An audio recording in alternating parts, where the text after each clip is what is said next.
Welcome back to Following Know It on a Stormlight podcast. This week, we're in the Wind in Truth preview chapters on the fourth week, and we are in chapters 5 and 6. Tim, how are you? I'm doing great. How are you doing? I'm doing well. How about you, David? I'm doing well. Just been extremely busy this week. Me too.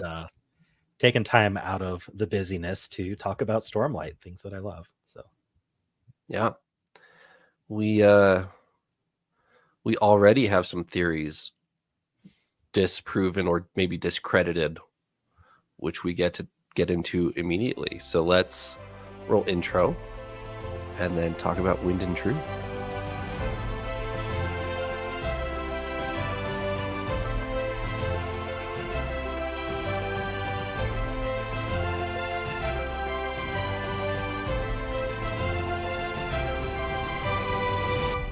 All right.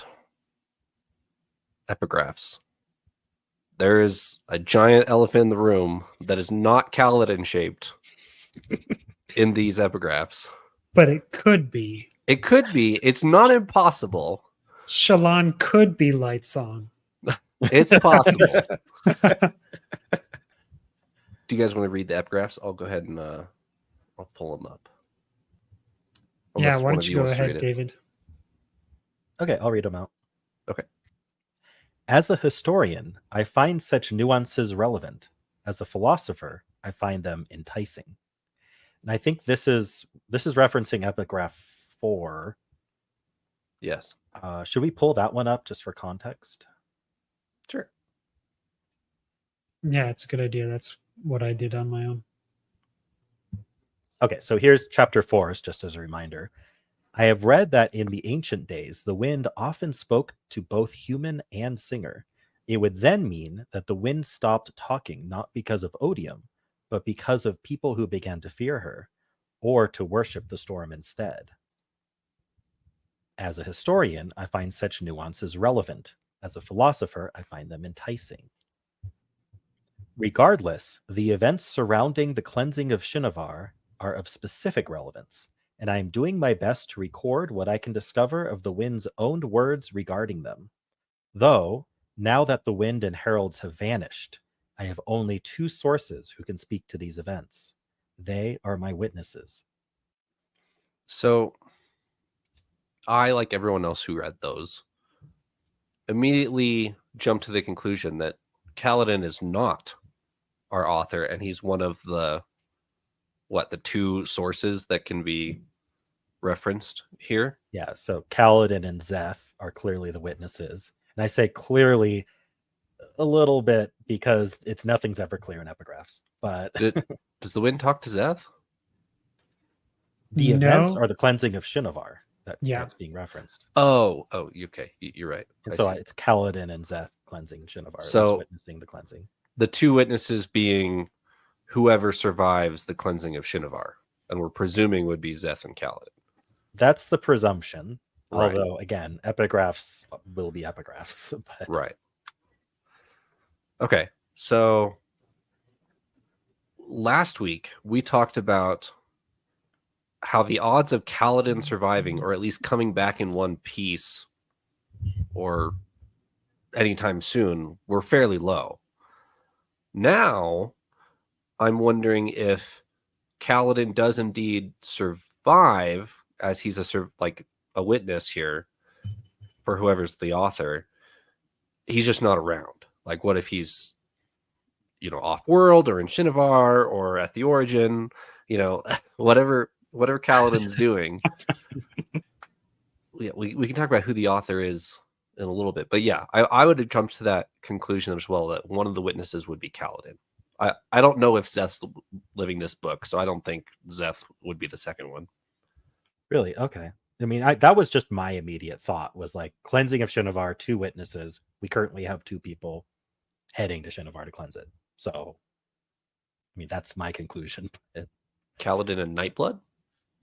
Oh, does Nightblood count? I don't know. Depends on who the author is. It just says witnesses. It doesn't say people. Yeah. Wouldn't Syl be a witness too? Sure. True. and Zethspren. So yeah, I mean, and Nightblood. Or even the Stormfather. Does the Stormfather know what's going on in Shinovar? Can the Stormfather enter Shinovar? I don't know. I don't think so. Yeah, I don't think so. Yeah, I think if he could, he would have given them some more information. Right. Yeah. But something we're going to talk about later also kind of hinges on whether Kaladin survives or not, right? Oh yeah, definitely. Oh yeah. Definitely. I went down before we get into that though. I went down the same thought of immediately. Okay, well, this isn't Kaladin, and honestly, it's probably not Kaladin. Especially, talking about being a philosopher, that's not who Kaladin has been shown to be. Even though he has skills like that, we've seen him talking with his mom. He's got the intelligence to be able to do that, not necessarily the interest. But Historian, though? Yeah, not the interest. I will claim that my Kaladin family member as author theory has gone up in percentage simply because Kaladin has gone down in percentage, and somebody has had to take that difference. So Oridon, I'm still holding out for that. This is 10 years later. Oridon's writing some historical account of his older brother. So, of course, we're assuming this is anyone we know. There's always the possibility that there is no way we would know who this is. But Sure. If we're going to assume it's someone we know, there's basically one person who comes to mind when you say historian and philosopher of our major characters. Yasna. Did anyone else come to your mind? I mean, before the last 20 pages of Rhythm of War, you could have put Taravangian in that list.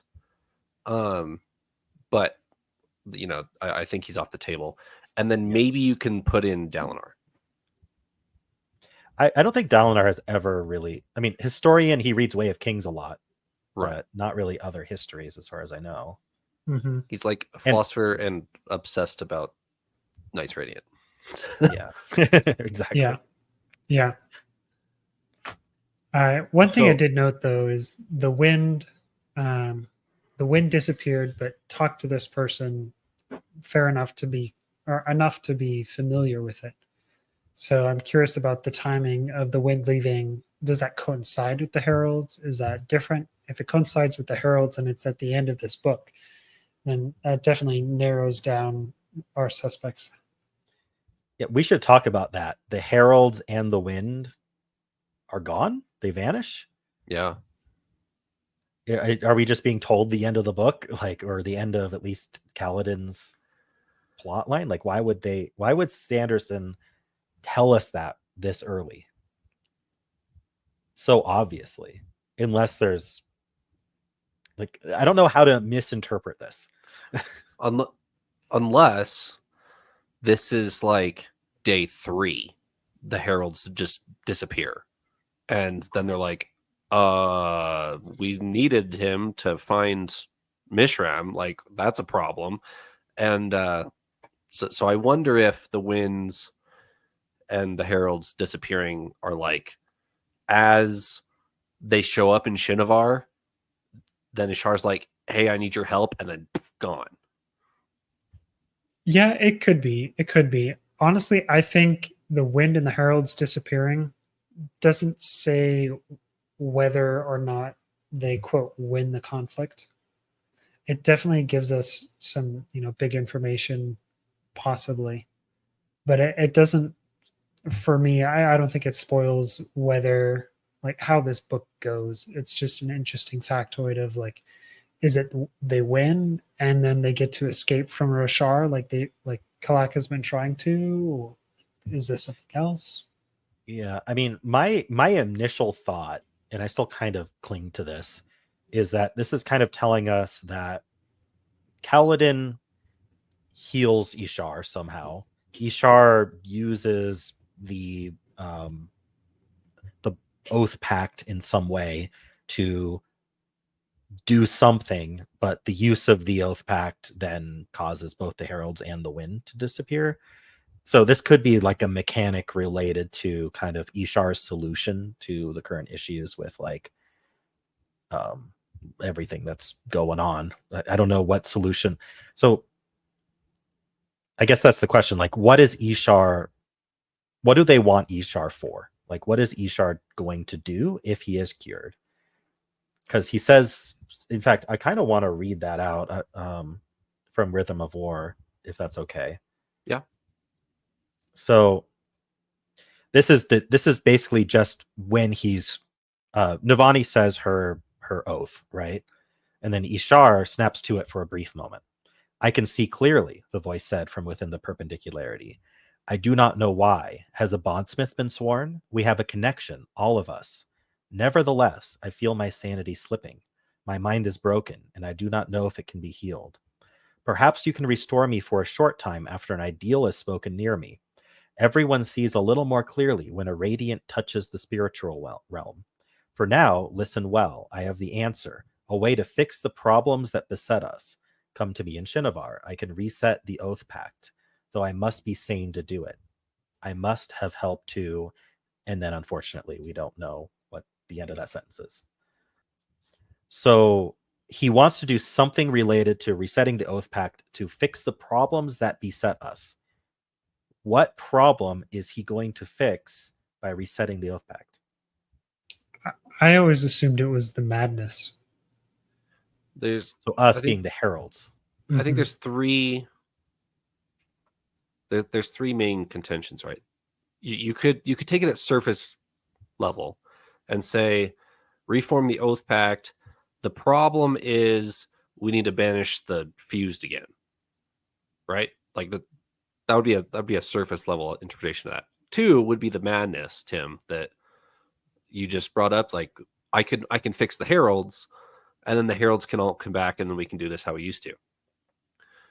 The third one, you could even go as far to say like odium. Odium is the problem that he's going to go fix, and like on a permanent basis. I don't know why that's different now, but you know that those would be the three contenders in my brain. Now, I don't want to say Ishar can't do it, but I think number one is kind of the longest shot just because the Everstorm exists now. And Odium at least claimed, now that the Everstorm is here, like the game has changed. The Fused are always going to come back. The Oath Pact is useless.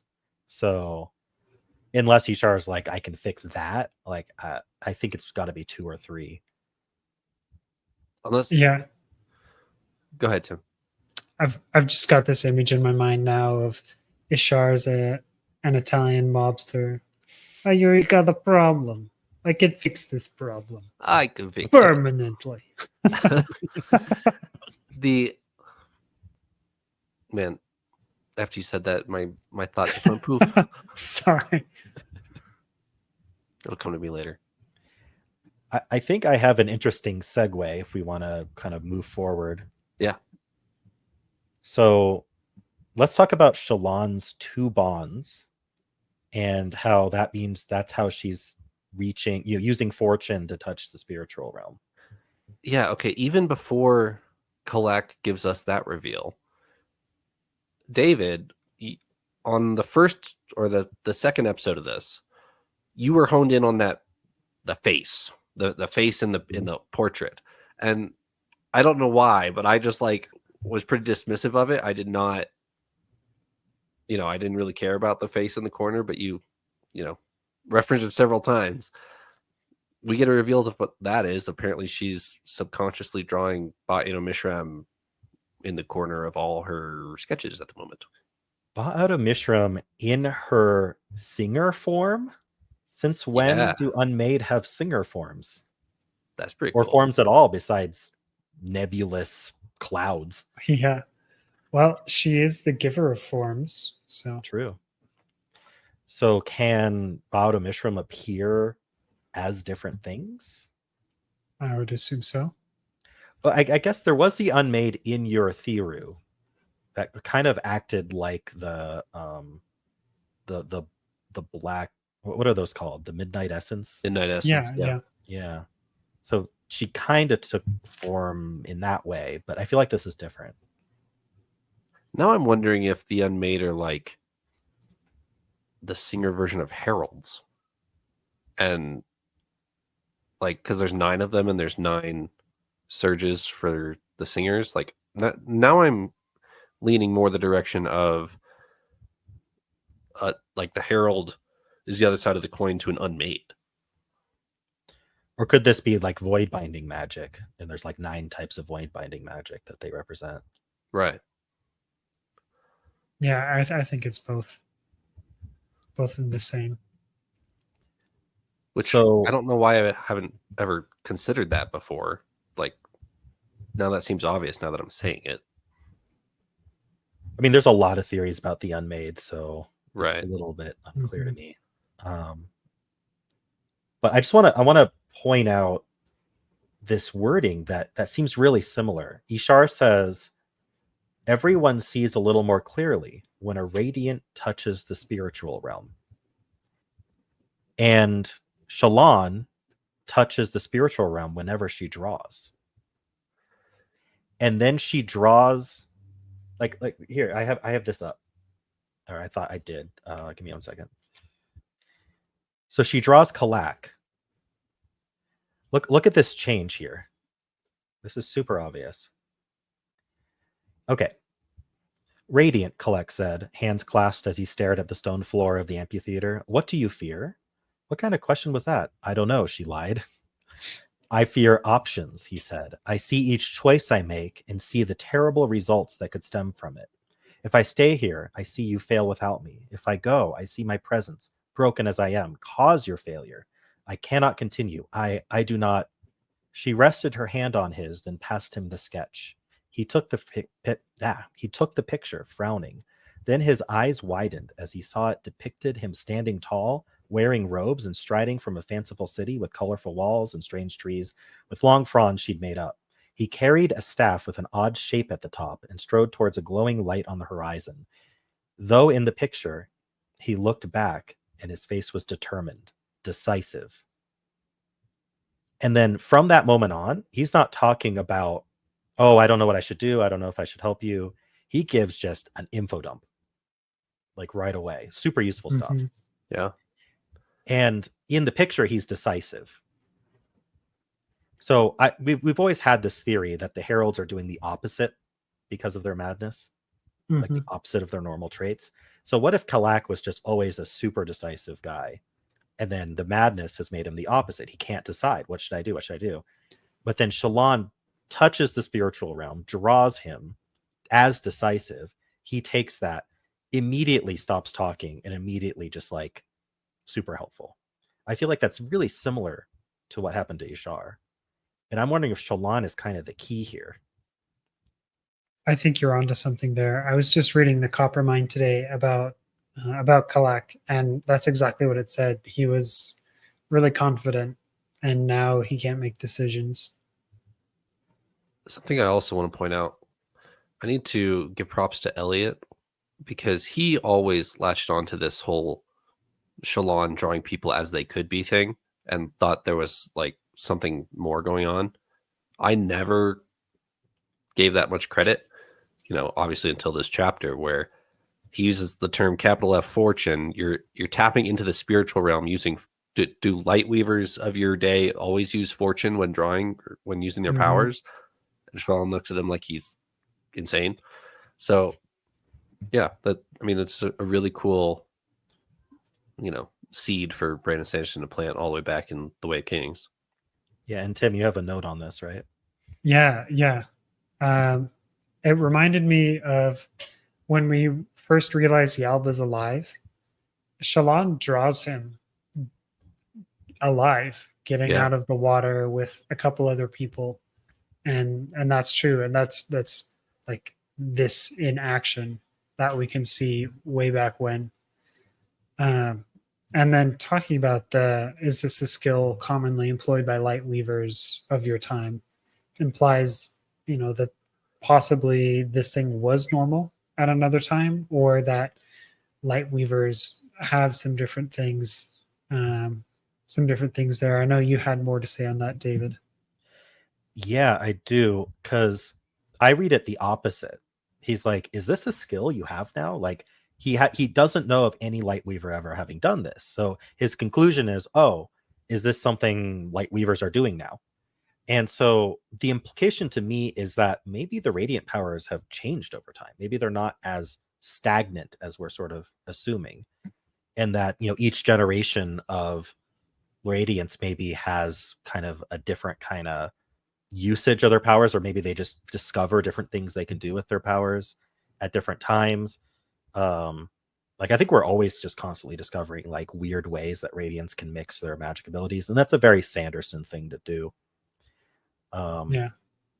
The other thing I wanted to point out just before we really move on from this is like Malatium, the 11th metal. This is exactly what the 11th metal did. Tapping into fortune to see someone's future, past, alternate selves. Yeah, interesting. Yeah. Okay, refresh my brain, even though I'm probably the one who's read Mistborn most recently on this podcast here. Is Malatium a god metal? Gold. It's atium and gold. So it's an alloy of a god metal. Yeah. So there's no actual way that she could be using Malatium, correct? No, I think it's a similar mechanic. It's a mechanic of fortune. Sure. And if you think about it, even gold is on its own is doing this. It doesn't require god metal. The god metal part is making it an external instead of an internal. Because gold shows you your own fortune. Right. Which I think we haven't even scratched the surface of like the usefulness of gold, because mostly gold is like it's useful to compound for the ferrochemical ability. Yeah. And that's it. But like, I don't know. I feel like we're kind of learning here that there is use to tapping into fortune for this kind of thing. Maybe Ishar just needs to burn gold. Maybe. Yeah. Is that what Hoyd's doing 24/7? Is just burning gold all the time? Now that he's a Mistborn? Yeah. We assume he's a Mistborn. I think he's soothing all the time. Soothing and rioting. I think he's just constantly doing that. So anyway, did anyone have anything to say about like, do the abilities change, or is Kalak just like, what's going on here? Yeah.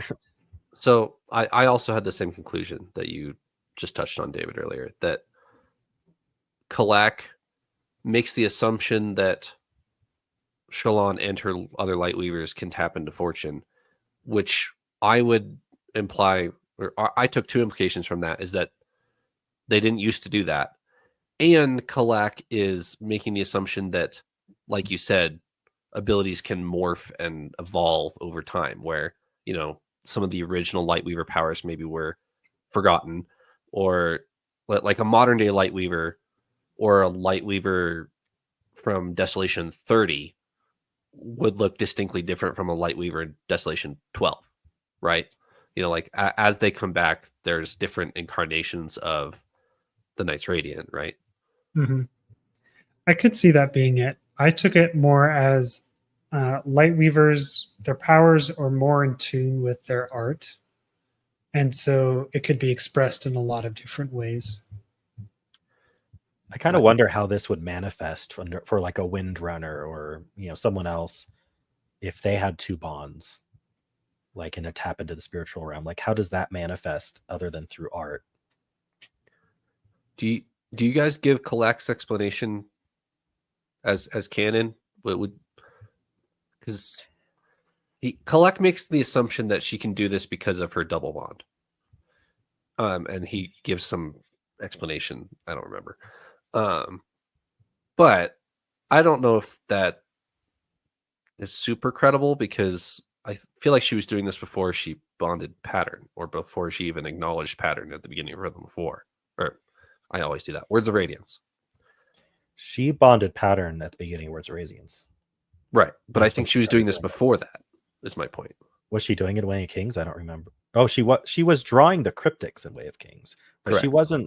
She wasn't drawing alternate versions of people. I think I know. I think that is distinct from her taking quote memories of people.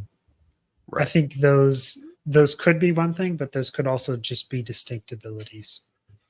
it could be like a combination of all these things that like she can do the memories of people. She's really good at drawing realistically. And then now she has two bonds, and then that's interacting with that in this interesting way. Yeah, because she herself describes the way that she's taking memories as like snipping off pieces of their souls, which is very interesting way of describing it. I think there's definitely more there. I'm trying to remember if in her flashbacks, I know she would like draw her brothers and things like that. I don't know if it had the same like spiritual realm effect. She does. And because you mentioned that, she does. She draws Balat as if he wasn't like addicted. Yeah. She gives Balat a drawing in a flashback that's him like not as a gambling addict or whatever. So all right. It's not double bond then. Either it's not double bond, or we don't know when pattern really showed up. Or Kalak, is different. I was going to say, like, if there's anything trustworthy Kalak said, it's right after he received that paper. Right. Yeah, no, I agree with you on that. Yeah.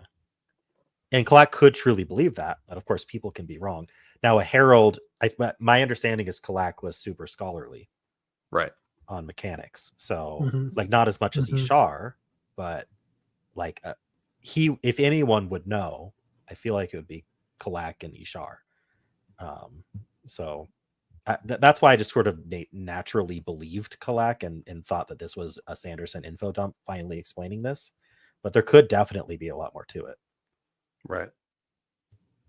Yeah. It could be that she's Chanarach's kid, Yeah. I'm fully sold on that theory. Yeah. Me too. It's like the R plus L equals J theory of the Stormlight Archive.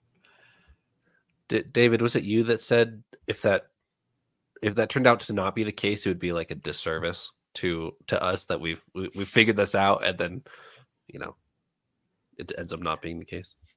Yeah, it's like some authors are tempted that when the fans guess something earlier than they wanted to just change it, right?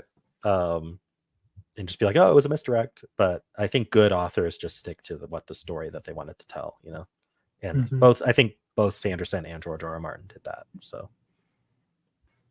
So I do want to talk about the Notum conversation, but since we're talking about abilities, should we skip ahead to Kaladin with air pressure and then go back, or start with Notum?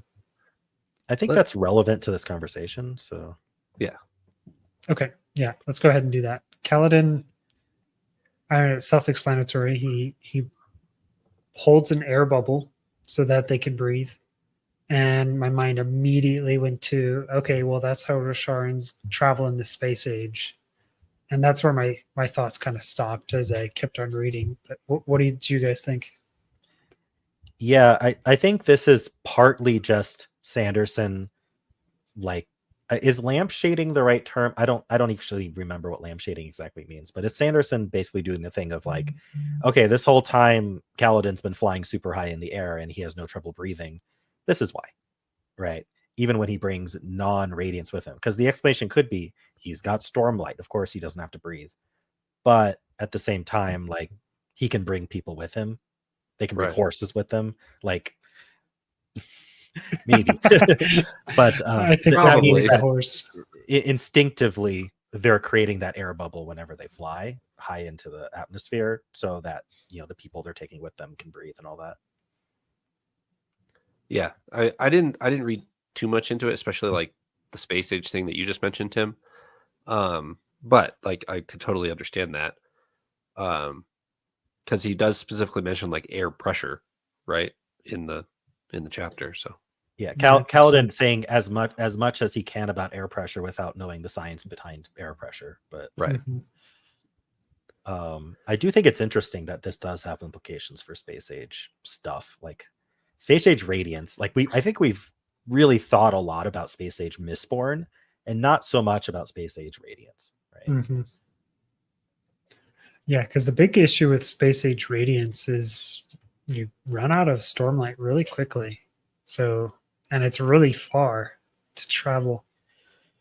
Eurythero is a spaceship, and they take Eurythero with them for infinite power light. Or you get a Windrunner and a Lightweaver, and you get a Lightweaver to manipulate the speed of light so that you can travel faster than what normal people can. Windrunners should be called air weavers. Space runners. Star surfers. Yeah. I mean, the only reason you would want to do space travel in the Cosmere is if there's some reason the cognitive realm isn't accessible. Sure. Like maybe your destination just doesn't have perpendicularity, for example. Or it's faster. Right. I mean, yeah, if you're in an Elantrian and you know where you're going, you don't need the whatever. How many steps is it? Quite a few. That's true. I never thought about that. Is there a limit to how far they can teleport? Can they just teleport from Elantris to Rashar? You got to be very exact. Yeah, orbital mechanics. Oh my gosh. Well, all I know is that word, but it's we actually talk about this in the last Lost Metal episode. Moonlight gives Marasi a distance and an inclination before transferring into Elantrian Shy. And Elliot goes on a little rant in the episode about how inclination is actually an orbital distance mechanic and not like a two-dimensional distance. It's like a three-dimensional distance mechanic. I don't know how aerospace works, but Shy specifically asked for a distance and an inclination, an orbital inclination. So Elliot thinks that she teleported off-world. That's cool. And we're allowed to talk about Sunlit Man, right? Yeah. So, Sunlit Man. It just takes a lot of BTUs, right? Yeah, he's what do they call it? Skipping? Skipping, yeah. Yeah. I'm actually reading it right now for chapter splits. Maybe she skipped. Elantrian style. Yeah. Like I feel like Nomad just has so much investiture that he can just sort of do whatever he wants with it. Like something's happening when he absorbs investiture that just makes him like completely kill anything that it was supposed to do, and he can just do whatever he wants with it. It seems like, but yeah, maybe with Oggs's help. But yeah, it could be. I also want to talk about Tower Light, though. A bit of a transition there. Can I mention a? Oh, go ahead. Can I mention a joke real quick? Yeah, I laughed out loud. It's been a long time since I've laughed at a Cosmere book because most of them have been rereads for the past 4 years. But Tress has gotten me to laugh out loud, and Wind and Truth now, because Dalinar and Kaladin are like, we should go talk in private, and walk out the door. And Dalinar turns and says, "Are you going to be okay by yourself?" And Zeth's like, "I'm never by myself. Even if I was alone, I still have the voices." I'm like, oh yeah, it specifically says, and he looked at Kaladin like he was dead. Yeah, and it's like, yeah, okay, that was funny.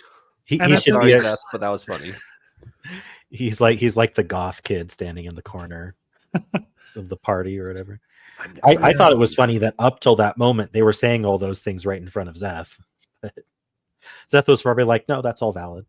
Yeah, yeah. You're not saying anything incorrect. On my second reread of these chapters, I realized Syl just walks up to stare in Seth's face to see, are you peeking? Like, imagine you just open your eyes, and Syl's right there. Yeah. Anyway, Tower Light, Tim. What were you saying? Tower Light. So Tower Light is very restricted to being around the tower, but it's always available, like constantly recycling. Had some very interesting implications there about I was thinking maybe it's the connection between the tower. It's the connection to that area where Lifelight and Stormlight are a connection either directly to the shard or maybe to Rashar itself. I was curious what you guys think. I felt like it was a mechanic to keep Tower Light from being too overpowered. But like I don't know. I mean, Radiance shouldn't naturally be able to use Tower Light. I know I said the exact opposite, I think, last episode, but I've changed my mind after this. Because before I was like, maybe if you can use Stormlight, you can use Tower Light because Tower Light has Stormlight in it. But Tower Light is kind of an alloy, right? It would be like saying, you know, a coin shot can burn iron as a lurcher because it's an alloy, like, or however, whichever way that goes. Sorry, Sure. Iron and steel, right? You just because you can do iron doesn't mean you can do steel. So an alloy just changes the fundamental property. It's like a new thing. So Tower Light, yes, it's made up of Stormlight and Lifelight, but as we learned with the Rhythm of War, or the Warlight stuff, it's a new thing from two different things. So they shouldn't be able to burn. I'm on Mistborn on my mind. They shouldn't be able to utilize Tower Light to Surge Bind, but they can, but only near the tower. I think you might be right. There's some connection shenanigan going on there that has a distance. Although connection shouldn't need a distance. I don't know. I'm confused.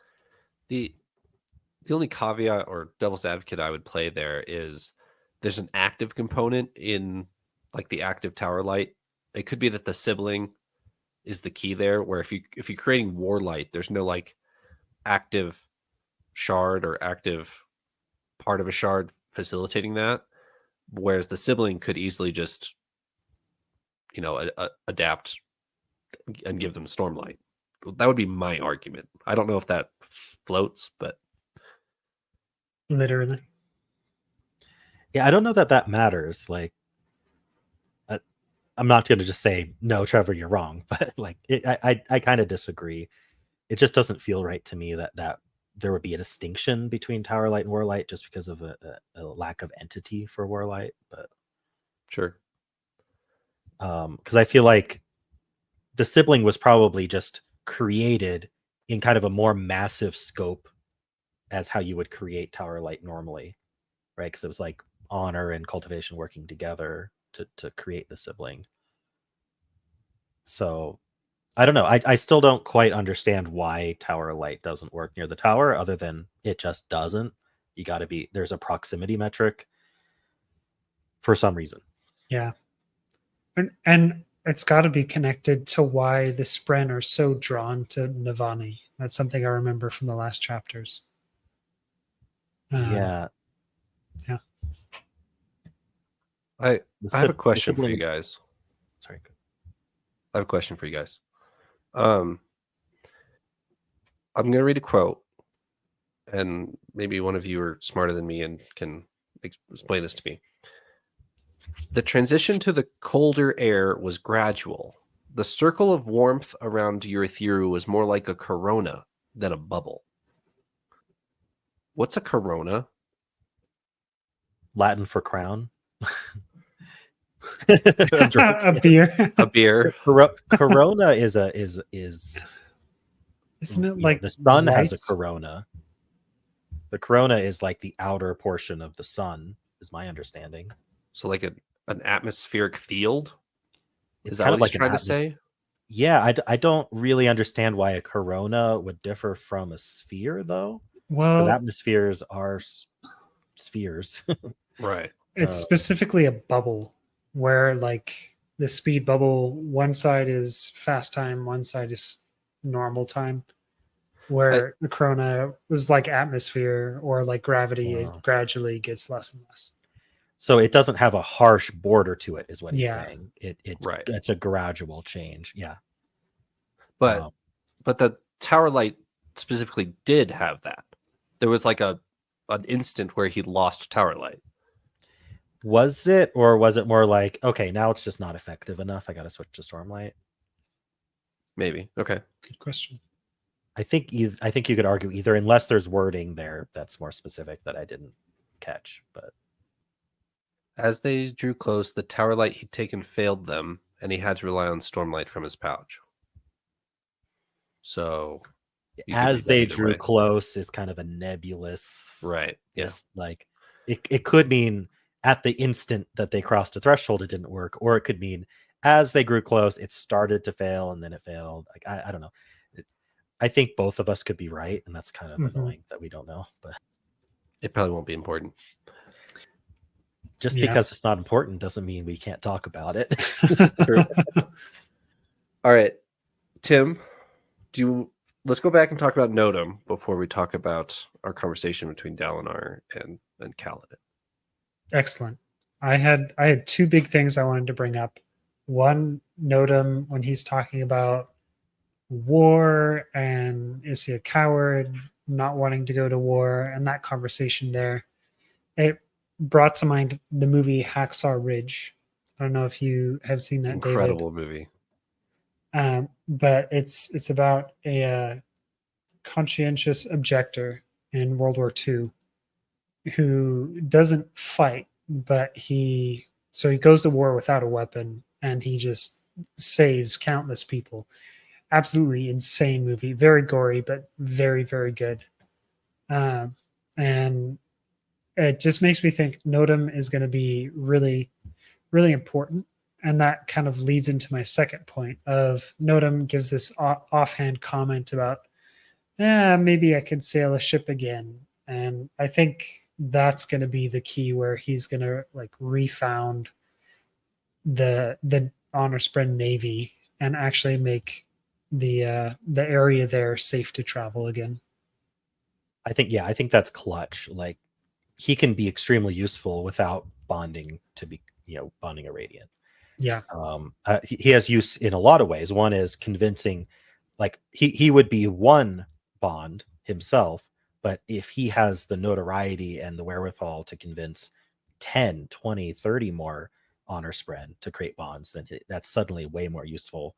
And then on top of that, if he can retake the seas as they were, that's also extremely useful. So I think something about Nodum is going to like Avengers Assemble come into clutch near the end or something, like to save the day. But I agree with everything you guys just said, except not in this book. He's going to be like a major Spren player in the back five, where we're really digging into what is the Spren's role, if not in a bond. For Maya, for Nodum, we're going to dig into that in like book 6. I think Nodum's probably out of the book for the rest of the book. I just hope Ishik isn't also in just book 6. He's going to have a major fishy role. What happened to the fish? What's so cool about the fish? Did he get married? Did he get married? Did he Great get married? question. That was actually one of my 2 WOBs. What words of Brandon's that I've had answered. One of them was, are we going to see what happened with Ishik? Did he get married? And Sanderson was like, I will try to put that in the book for you. That's amazing. Nice. I'm glad you asked. Mm-hmm. That was during one of his live streams. So it was just like picked from the Reddit posts. It was highly upvoted, as you can imagine. Oh yeah.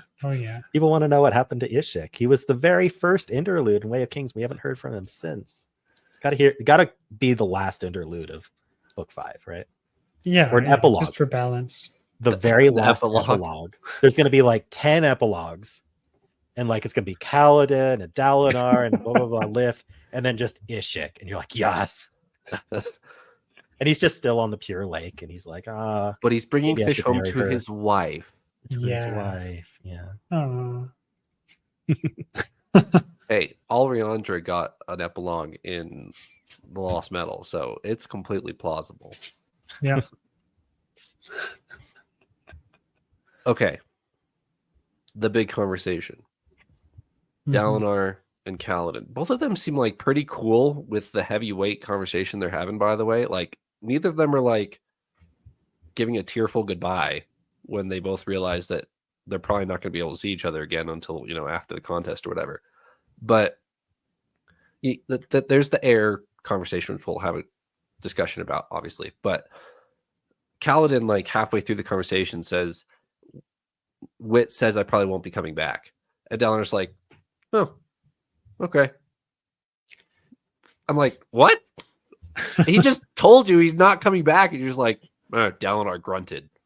What do you mean Dalinar grunted? I think this is Dalinar throwing shade at Wit, being like, why do I care what Wit says, right? Yeah, fair enough. Could be. It also just before this, he said I think Wit's playing both of us, so that's how I read it. But I mean, there's a lot of interpretations too. If it really was just a grunt, yeah. What was the actual response? Was it just a grunt, or? Let's see. Darn, when I search Wit, no, I with searched all the grunted whiffs. and it came up. Here, I'll read it to you. I'll try to help them, Kaladin said. I'll do what I can. But sir, you should know, Wit told me I won't be able to come back to help this time. He said that, did he? Well, Zeph can write, so we can send a span read with you to report back that way, in case you truly can't return in time. I guess, Kaladin said. But well, Wit told me that Ishar couldn't help you, sir. Not in the way you want. Dalinar grunted. What else? That's good. It just, Dalinar's like, I don't want to hear someone telling me my plans won't work. Right? my plan's going to He's like, work. what? Just don't get in my way. He's like, what am I supposed to do about that information, right? To file that away? I don't know. Like, yeah. Like, well, that's nice. Yeah. Someone else trying to predict the future, you know? I think it also fits their characters, though, of them not giving it, a tearful farewell. It's only 10 days, and they're both like, warrior people. It's not that long of a time. I'm not saying I wanted it. I'm just pointing out that neither of them seemed super emotional about this. They're like, Yeah. No, we may never see each other again. What else? I think overall it was just an extremely pragmatic conversation. Sure. Yeah. I think you kind of just have to start being pragmatic when you're under that much stress and like you don't know what the future holds. Like that kind of personality is just going to drift towards, let's just be super pragmatic and try not to get emotional about it because it doesn't help. Sure. Okay. The Heir. Dalinar asks him, do you still have that cloak that I gave you way back at the end of The Way of Kings? And I was reading this last night in my bed, and I was like, does he? I don't even remember if he does have that cloak. Apparently he does. But I guess it's important because Dalinar said, hey, you might want to put it back on because I'd like you to be the heir of Urathiru if I die. And Navani dies. And I was like, whoa. I mean, I didn't see that coming, but yeah. Is this Chekhov's gun? Explain what that means again. Chekhov's gun is the trope of in Act 1, you see a gun on the mantle. It's going to be used right in the last act, right? The author doesn't spend time describing it and putting it in the story unless it's going to be relevant to the story is kind of the overall philosophy. So like, why would you spend, like this book needs to do a lot. And I don't think Sanderson is spending time doing anything that he doesn't have to do. And so introducing this entire plot line of Kaladin, you're going to be the heir if something happens to me and Navani, like, I think that's going to come into play in some way, even if it's not directly. It at least is speaking towards Kaladin's, like, I don't want to be a Light Eyes plot line. And I mentioned that. Anything Kaladin struggles with is always ideal related. So I don't know, that could be fifth ideal related too. Yeah, that was the exact thought that came to mind. Is his fifth ideal have to do with like light-eyed prejudice? Is that what you're saying? Maybe. Interesting, because you're right. That was his second ideal too. So, or third ideal. Sorry. I mean, yeah, but I mean, in this chapter, he still has like a visceral reaction to, like, being a bright lord on some land in Alethkar he'll never go and visit or whatever he says. So it's interesting that is he never going to visit it because Alethkar is under enemy control, or is he never going to visit it because he doesn't want to be the ruler of that land? And I wonder if fifth ideal is like, I can rule ethically. Yeah. I can lead ethically. Or I Like that. accept responsibility for those under me, Mhm. et cetera, something like that. Yeah. Interesting. There's some aspect to what Kaladin considers being a light eyes that Kaladin just can't accept for himself or doesn't like. Like, it took him so long to even just trust Dalinar just because he is, you know, the king's uncle, right? So, or he's a light eyes.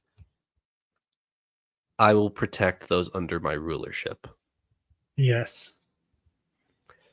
And I feel like this has to tie in with like him being asked to rule Urithiru. Right. He's like, that's not what I want to be. Right. And who will I be when I'm not fighting? That's like a whole thing that's already been Oh written. man. I think Oh, we're man. onto something here. Yeah. I do as well. I was racking my brain all through, like before these pre-release chapters started coming out. I was racking my brain like, what does Kaladin still have to deal with for the fifth ideal? The fourth ideal was really hard for him. The fifth ideal has to be harder. Yeah. Royalty. I mean, he has a, and Syl's like, it's not that bad. You can be a prince. It's fine. This whole time, Syl's like, yeah, you can worship me. It's fine. True. I think there's two major things to talk about with this. Do you want to start with yours, Tim? Yes. So, I was looking through the Discord, what people had chatted about, and want to give credit to Sinking Frigate from the Discord. Mentioned something about that tower and crown quote. So I want to read this here because I googled it, and it's a it's Epigraph. a death rattle, and it says he must pick it up, the fallen title, the tower, the crown, and the spear. And that's exactly what we're seeing right here. If this is about Kaladin, it's like he needs to let go of his fear of being a ruler. He needs to pick up the tower and the crown, which is Colin House, and the spear, which is like him. See, just real quick before we really dive into this, I always thought, and I completely agree with you that this is what this is referencing, but up until this point, I always assumed that this was in reference to Dalinar's emblem, like his, which they reference in this chapter, where he's, gazing out into the beyond, or not capital beyond, but he's gazing out into the mountain range, and he has this emblem on the back of his coat, and it's what, a tower and a crown. Yeah. So I always thought that was in reference to that. Now, is that further enhanced because Dalinar just said, "Go get your cloak," which has that on it, right? Like, yeah. So if he inherits from Dalinar, right? Dalinar and Navani, they don't have children. They never will. So if Kaladin is like the Dalinar Navani child, but he also already is Stormblessed House. Stormblessed House would have a spear. The tower and the crown is the Kolin sigil. Maybe he combines them when he goes to rule Urithiru. He combines them, the tower, the crown, and the spear on the emblem. but the title has to fall first. The title has to fall first, and that is kind of what I want to segue into. Yeah. Which is, this is the thing I couldn't remember that I wanted to talk about in episode 2, I think, which is this offhand comment by Kaladin saying, if Dalinar loses, a bunch of Radiants are going to follow him. Because they follow him, not the ideals. And then now we have this. Would Navani follow Dalinar if Dalinar loses?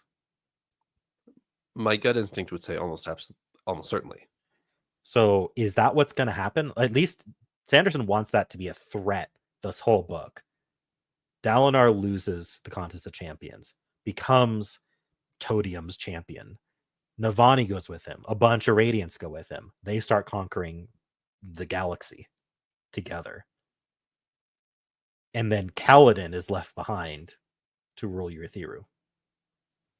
Or Todium is beginning that, where they haven't left Rashar by the end of Stormlight 5, but that's where Stormlight 6 is going, where like Rashar is now a fortress for Odium and Dalinar, and Urithiru is like the city on the hill, right, where Kaladin is defending it against, like, Urithiru is the only place left on Rashar, and maybe Karmranth.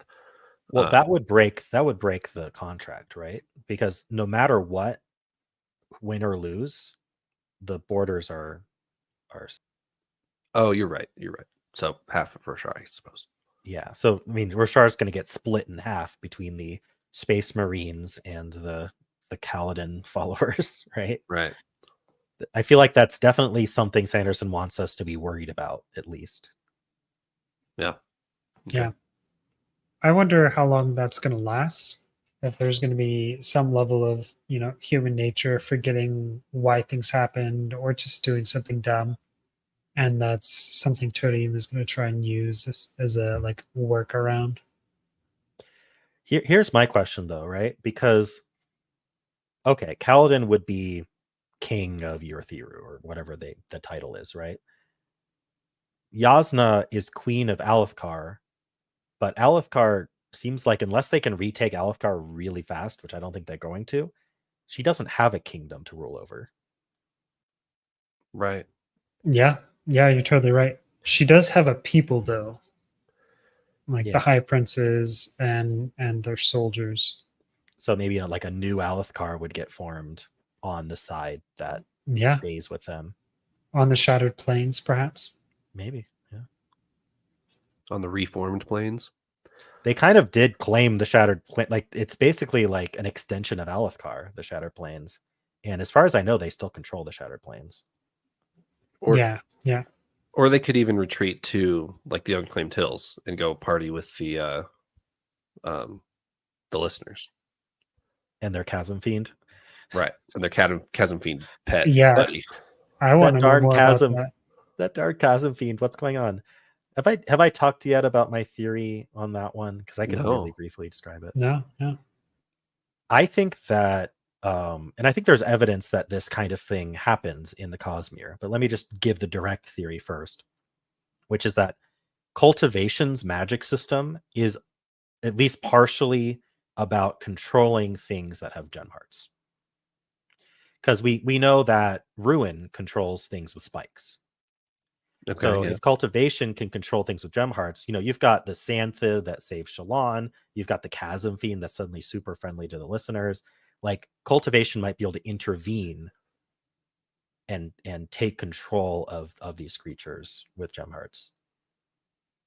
Okay, interesting. Yeah, could be. I think I'm remembering back to when our lovely Thalen merchant, what's her name? Rissam. The one that, Rissam, on the back of that giant Chasm Fiend, and she's saved by this, like, the Spren of the Chasm Fiend. It's not a Chasm Fiend, it's a giant turtle island. Great shell. You're right. Great shell. Yeah, I think there's some level of intelligence there that comes with the investiture that they can hold. Yeah, but that could just be another Cultivation interference. Yeah, you're right. You're right. Like, she's like, Risen needs to survive, and if this happens, Risen eventually becomes a Dawn Shard, and that's part of the plan. Cultivation is really good at fortune. I think Cultivation is lining up the Dawn Shards more than anyone else, because she's directly involved with Dalinar. She's directly involved with Risen. Like, and those are the two Dawn Shards we know about, right? Well, 1.5. We're theorizing on the second one. She's I think on, like, this joke from before, it might actually be accurate. Like, day 1, she transforms Taravangian. Day 2, she transforms Dalinar. Day 3, she transforms Lift. Okay, that's all done. A good week. Yeah. Anything else? I just wanted to bring up, I think we touched on this, but they're going to go with a span read. So they'll be able to, like, Kaladin and Zeth will have a span read so they can still communicate with Dalinar. Do we like this? Don't span reads do weird stuff in Shinovar, though? In Shinovar, I don't know. They did weird stuff in Kolinar because of the spren that yelled at you when you used them. But I mean, Yeah.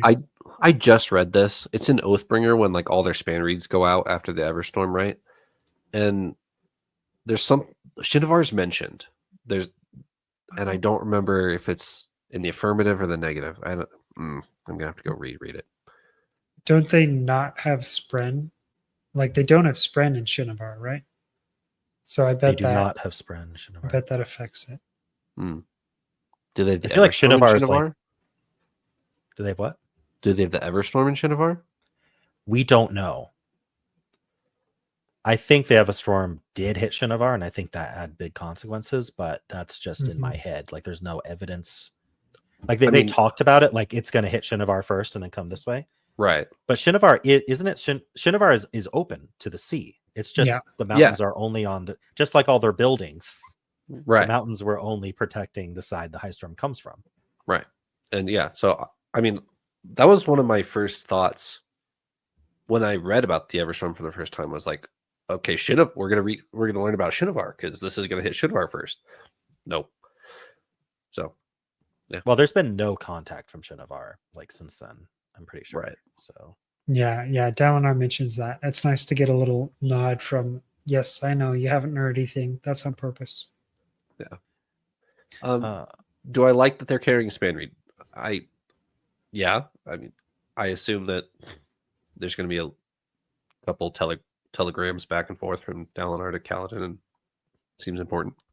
I think that's going to come in clutch, especially like my Shalon drawing theory, right? Like how, like we were saying, I don't think Kaladin and Zeth are going to be able to make it back in time because they don't have a high storm to ride. So maybe the span read is key. Like they get information from Ishar that then they have to communicate via span read back to Dalinar just in time. Like, hey, use Shalon. Yeah. Have her draw all the heralds. Have her draw Todium. I don't know. Yeah, it could be. I could see it being important, or I could see it being something where it's like, oh, it doesn't work. Oh well. Yeah. Or maybe because it doesn't work, that leads them on some trail somewhere like, Yeah. oh, our spren just blew up. That's weird. Like, will Syl be able to enter Shinovar? Ooh. Maybe that's why it's only 2 witnesses. Maybe she has to be in human form. Maybe she has to be in the physical realm, like Ishar style. Mm-hmm. Oh gosh. It does seem like they're really focusing on her acting more like a human. Yeah, it's like 4 chapters in a row now. Yeah. Like we've had Kaladin, and she's mentioned like she's life size and colored in all of these chapters, and it's And now explicitly she's mentioned. breathing. Yeah, She's breathing. Mm-hmm. I mean, without these conversations, just as a reader, if I was just blazing through this book, I would probably be like, this is a 4th ideal thing. And I wouldn't even think twice about it. sure. But I like these ideas. I think that there's definitely merit to them. Mm-hmm. I do want to bring up one last thing. We can talk about it really quick and then move on. Kalak mentions his Sion isn't able to travel. What's going on with that? Just my gut thought when I read that was normally Sions are in the physical realm, right? In Elantris, they're flitting around in the physical realm. This Sion is in the cognitive realm. Traveling between the cognitive realm and physical realm maybe takes a toll on the Sion. Oh, okay. And so if Kalak were to help them, he would have to travel back to the physical realm and bring his Sion with him. And maybe that process is difficult on the Sion. Just like it is on Spren. Like we just saw in the exact same chapter, like the Spren fading away to the physical realm, and Nodum is like, isn't that really hard on them? Like, they lose themselves. It's like there's a whole conversation about that to remind us. So, Do you have any thoughts, Trevor?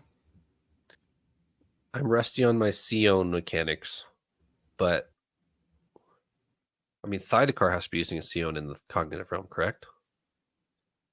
he's got one in the. He on his end, he'd have one in the cognitive realm for sure. Well, No, in TLM, he's in the physical realm. Yeah. So, maybe. Could be.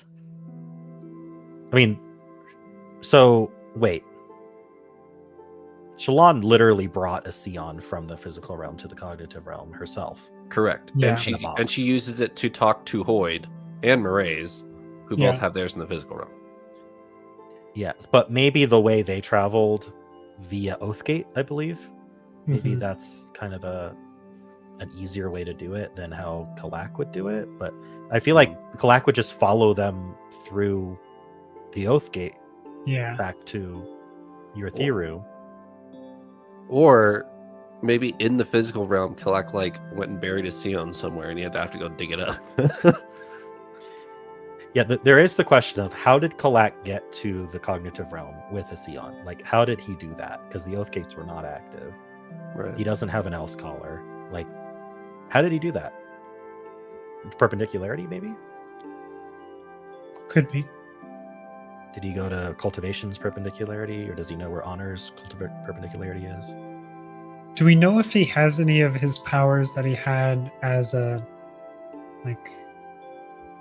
as a Shaper. radiant and or a will shaper? He wouldn't, because he needs his Honor Blade for that. Okay. Did he also bond a Spren, or is that something only Nail did? Didn't Nail say he was the only one who did it?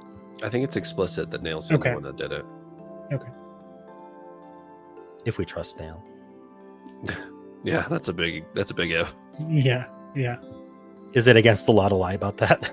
Where he was standing at the moment? I am the law. Right. Yeah. Man, well, I'm excited to keep on reading. Me too. I wonder what. So these come out on Sundays, and the chapters come out on Mondays. So last week, everything we talked about with the epigraphs was completely thrown out the window 24 hours later. But, so I'm wondering why it'll be completely out of date next week. So we can talk about that then.